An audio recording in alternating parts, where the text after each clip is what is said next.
The day my daughter came home in tears because she forgot to finish her homework, my instinct was to say, "It's okay, good job trying." But I paused, knowing that praise wasn't always the best response.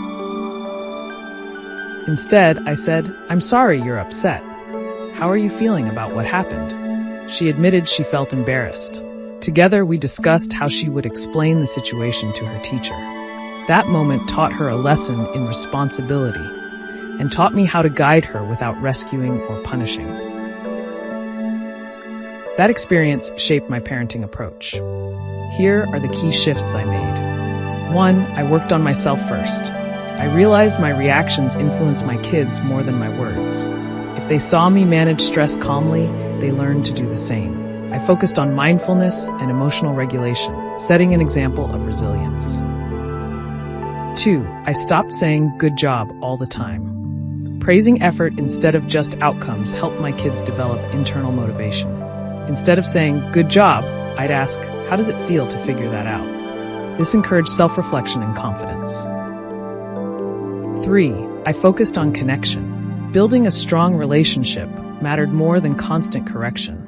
I made time for real conversations, whether during car rides or while cooking dinner. Feeling valued gave my kids the confidence to take risks and grow.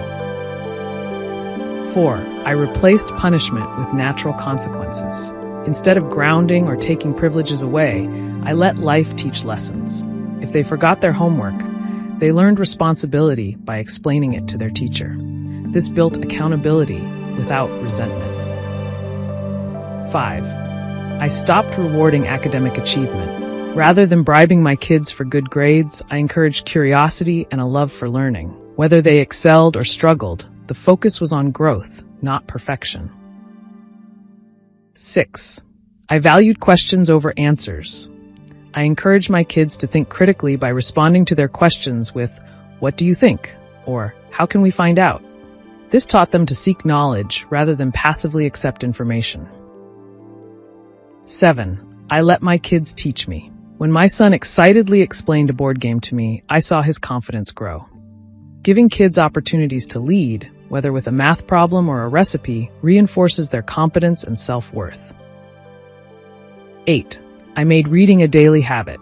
Instead of treating reading like a task, we made it a shared experience.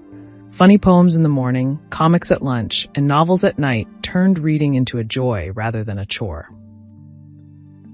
9, I taught them to embrace emotions. Rather than dismissing their feelings with "don't cry," I validated them. "I see you're really disappointed. That's tough." Acknowledging emotions helped my kids process them in a healthy way.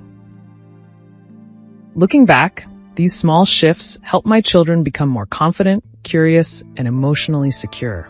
They learned to embrace mistakes, explore their interests, and navigate challenges with resilience.